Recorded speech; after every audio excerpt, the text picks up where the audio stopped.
We see an old man sitting on a rock. We walk up to him. It says, talk to old man. We can talk to him or not. Okay, fine. We talk to old man. I've been having friends playtest my game, and I've learned it's pretty cool to kill zombies with a chainsaw. But people are asking why. Why are they doing this? Who are all these zombies? What is this island? So I realized I need NPC dialogue. No problem. So first I made some NPCs, like this guy, who I'm going to call Pigman because he has a pig face. Or this guy, who was impaled by spikes but due to a dark magic on the island is still alive. Or this guy, it's just a tortured dude who, again, should probably be dead, but here is a train that was once a man but was turned into a train. Or this guy, just a friendly old man, or is he? So now I need to build the dialogue system itself. Create a blueprint called NPC BP. All of your other NPCs are going to inherit from this blueprint.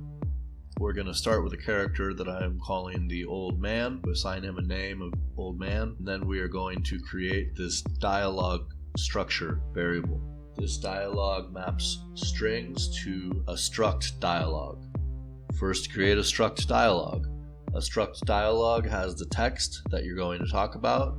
It has options, which is a list of sentences that you can say back to somebody in a dialogue situation. It has options that are enabled by certain things. So for example, if you find a certain place in the level, you might now have a new dialogue option with a certain NPC. So this is how we manage that. We have global events that are triggered at certain times, and if that global event is found, we're going to enable the option that corresponds to that in the options list. So I just roughed that out, said, okay, here's my struct, boom. Now put that into this variable in my NPC based blueprint. So now I have dialogue, and then I can go in here into these default values. And for example, I have, start, which is always, every NPC has a start dialogue. And it says, oh, you're back. Did you find the transit station?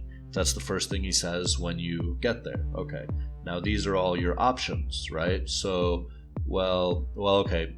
These are your options. Who are you? You say we met before. I don't remember this. What am I supposed to do now? Etc. All of those options then correspond to another line of dialogue, which is what we have here. So if I say, who are you? It says, once I was a professor at the Royal Academy in London, but I have been on the island for many years studying its secrets.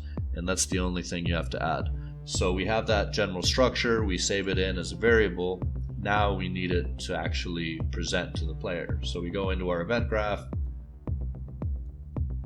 and in particular we're interested in event activate dialogue. Alright, so when we activate the dialogue, it goes into dialogue, it finds the start dialogue, and it creates a widget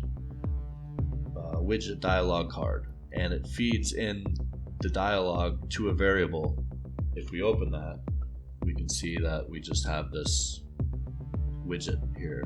Dialogue goes here, and if we go into our graph, we see that when we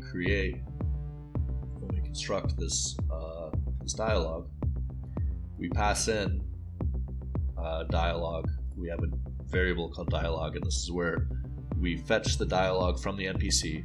Then we pass that dialogue structure to the widget, and we break it. We get the text from it, we get the options, and we get the options enabled by flags, which are all variables that we need to use in creating the widget. So we create the widget text, and we pass it in here, set text, and then for each option that we have, which is each line of dialogue after, we present it here. And then we create this dialogue option. Okay, so that's another widget. What's the dialogue option? Widget option. This one. It's just a button.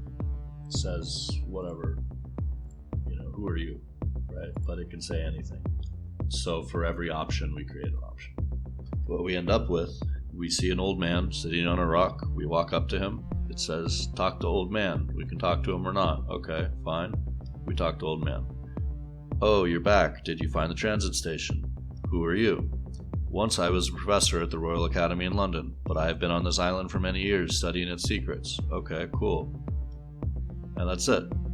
We can go and we can select different options, and it will tell us that option.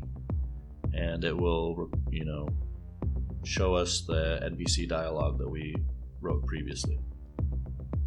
And that is how I added NPC dialogue to Radiant Abyss. If you want to hear more about the game, don't forget to like and subscribe. Thanks for watching, and see you next time.